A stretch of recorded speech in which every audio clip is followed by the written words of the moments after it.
Happy new year everyone. I hope आप सभी का साल बहुत अच्छे से गुजरे और आप लोग जो भी एम बना रहे हो इस साल अचीव करने का वो सब आपको मिले। So today I am gonna talk about दो स्टूडेंट्स जो स्पेशली नीट देने जा रहे हैं 2024 में एंड जो भी एमबीबीएस कर रहे हैं अभी स्टार्टिंग फर्स्ट सेकेंड ईयर में है। सो गाइज, फर्स्टली आपके गोल्स बहुत क्लियर होने चाहिए। आपको खुद को हमेशा मोटिवेटेड रखना है कि कैसे आप चीज़ें कर सको आगे चल के। तो ये चीज़ करने के लिए प्लानिंग होनी चाहिए। अगर आपकी प्लानिंग नहीं है, आपकी चीज़ें क्लियर नहीं है, तो आगे आप इम्प्लीमेंट नहीं कर सकते हो।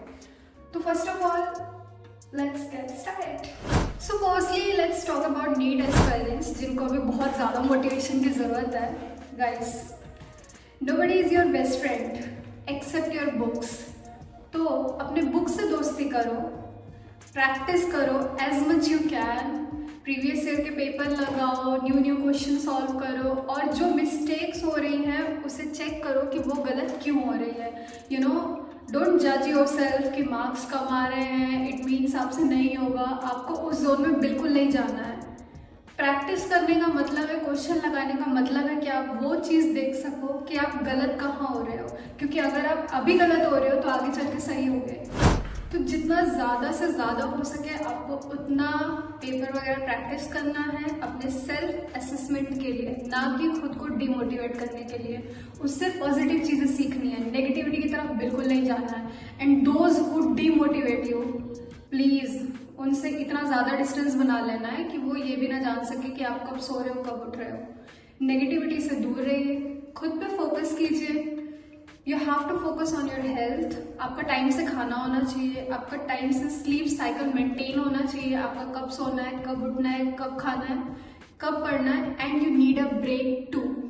मे भी आप लोगों को पता नहीं होगा, there is a disease burnout syndrome. You know, completely like अगर आप कोई चीज़ में बहुत ज़्यादा इन्वॉल्व हो जाते हो, खुद का मेंटल रिलैक्सेशन नहीं करते हो, तो आप डिप्रेशन में जा सकते हो। बहुत सारी चीज़ें हो सकती हैं जो कि अच्छा नहीं है। So you have to take care of your mental health as well. इसीलिए ब्रेक लेना भी ज़रूरी है। 24 आवर्स स्टडी करने के लिए कोई नहीं कहता है, एंड जो भी कह रहा है वो आपको गलत एडवाइस दे रहा है। तो ब्रेक लो, बट इसका मतलब ये भी नहीं है, because I have seen a lot of students आधा 1 घंटा पढ़ लिया और 4 घंटा ब्रेक चल रहा है।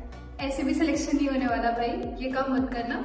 सी, आपका एक प्रॉपर रूटीन होना चाहिए, 2 hours 3 hours whatever, according to your comfort zone.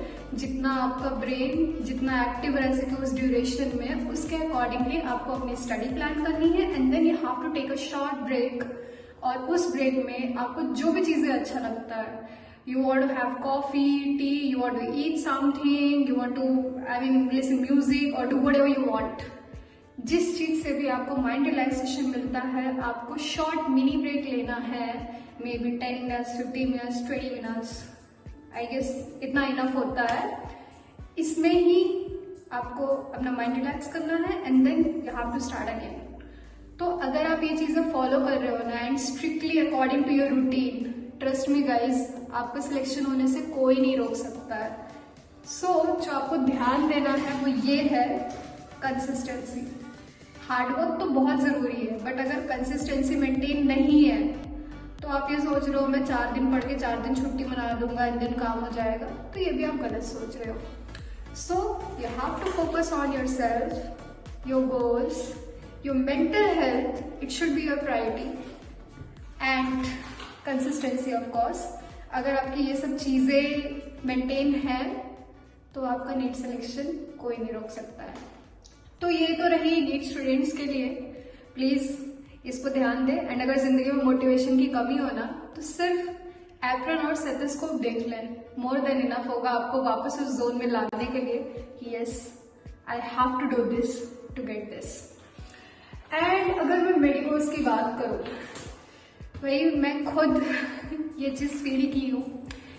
It's my 6th year and बहुत बारी ऐसा हुआ है कि मैं काफ़ी डीमोटिवेट हुई हूँ and I cried a lot कि मैं क्यों आई हूँ या फिर मैं क्यों मेडिकल कॉलेज में हूँ। यू नो, होती है बहुत सारी चीज़ें। समटाइम्स योर कलीग्स, कभी कभी your teachers, may be sometime somebody from your family.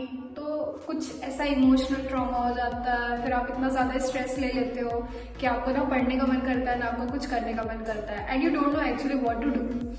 So in that situation the best will be take a break and do what you like. Of course लंबा break नहीं लेने का है, छोटा सा ब्रेक लो और ऐसी एक्टिविटी करो जिससे आपको खुशी मिले, and that will give you motivation.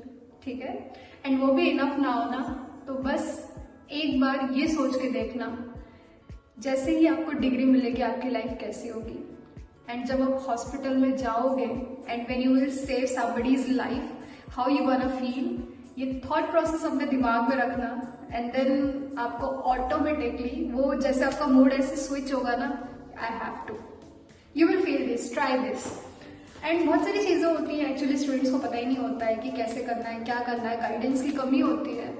तो गाइस सी, सबका अपना अपना वे होता है, यू नो. ज़रूरी नहीं है कि जो मेरा वे है वो आप भी सुटेबल हो या फिर आपके लिए वो बहुत अच्छा साबित हो. तो you have to find for yourself कि क्या चीज़ आपके लिए बेस्ट होगी, किस चीज़ से आप मोटिवेट हो रहे हैं, किस चीज़ से आप डिमोटिवेट हो रहे हैं, उसके अकॉर्डिंगली आपको खुद की चीज़ें सेट करनी है. अगर आपको ये चीज़ समझ में आ गया ना, तो आपको किसी की भी मोटिवेशन की ज़रूरत नहीं पड़ेगी. Never in your life, you will do everything by yourself. और सबसे इम्पॉर्टेंट चीज़ यही है कि हर एक चीज़ खुद से करनी आनी चाहिए. So go for it. And studies के लिए ऑफकोर्स रूटीन होना चाहिए, क्लासेस का टाइमिंग वगैरह देख के चलिए, उसके अकॉर्डिंगली अपना रेगुलर वे में स्टडीज़ रखिए, क्योंकि जो रेगुलर पढ़ाई नहीं करते उनको लास्ट मोमेंट पे बहुत दिक्कत होती है. तो चीज़ें उस हिसाब से देख के चलिए. और अगर जो बच्चे ये सोच रहे हैं ना लाइक कि 6 दिन पढ़ाई नहीं करेंगे, लास्ट एक दिन पढ़ लेंगे और सारा कवर अप हो जाएगा क्योंकि मेरा ब्रेन बहुत शार्प है, कितना भी शार्प ब्रेन हो, अगर वो कंसिस्टेंट स्टडी नहीं चल रहा है तो कुछ नहीं हो सकता है. तो दूसरे की सुनी सुनाई बातों में ना आके आप खुद पे फोकस करें और जो भी चीज़ें हैं अपने अकॉर्डिंगली प्लान करके करें. सबसे बेस्ट यही होगा. एंड यस, आप में से बहुत लोग जानना चाह रहे थे कि मेरा न्यू ईयर रेजोल्यूशन क्या है, एंड मैंने कुछ पोस्ट भी डाले हुए थे अपने इंस्टाग्राम स्टोरी पे और काफ़ी मुझे डीएम आए थे, क्या हो गया, इज एवरीथिंग ओके. तो मैं आपको बोल दूँ ऐसा कुछ भी नहीं है, प्लीज़ आप लोग नेगेटिव ना सोचे. इट्स जस्ट दैट कि कुछ मेरा पर्सनल था between me and my friends, that's why मैंने कुछ स्टोरी पोस्ट करी थी. No expectations in this year, तो उसको बहुत ज़्यादा नहीं सोचना है. Nothing related to the medical university, nothing related to my studies and all, it's just something personal between me and my friends. And अगर मैं इस चीज़ को बोलूँ तो गाइस देखो, बहुत ही आई मीन जनरल बात है, अगर आप बहुत ज़्यादा एक्सपेक्टेशंस रखते हो तो छोटी छोटी चीज़ों से आपको हर्ट होता है. इफ़ यू वांट कि आप हर्ट ना हो तो एक्सपेक्टेशन रखना कम कर दो. बंद तो कोई नहीं कर सकता है, आप कितना भी खुद को समझा लो, बट एटलीस्ट कम से कम रखो, चाहे अपने हो पराए हो, हूएवर दे आर. जितना कम से कम एक्सपेक्टेशन रखोगे उतना कम से कम हर्ट होगे. और अगर ये चीज़ सोचना सेल्फिश है तो I suggest you be selfish. अपने बारे में सोचो. अगर आज नहीं सोचोगे तो आगे चल के कभी नहीं सोच पाओगे. सो गाइस, आई होप मेरी ये वीडियो आपको कुछ सिखा के जा रही हो एंड आपके लिए मोटिवेशनल साबित हो. एंड नेक्स्ट वीडियो में मैं कुछ related to education something new information के साथ आऊँगी. Till that stay tuned.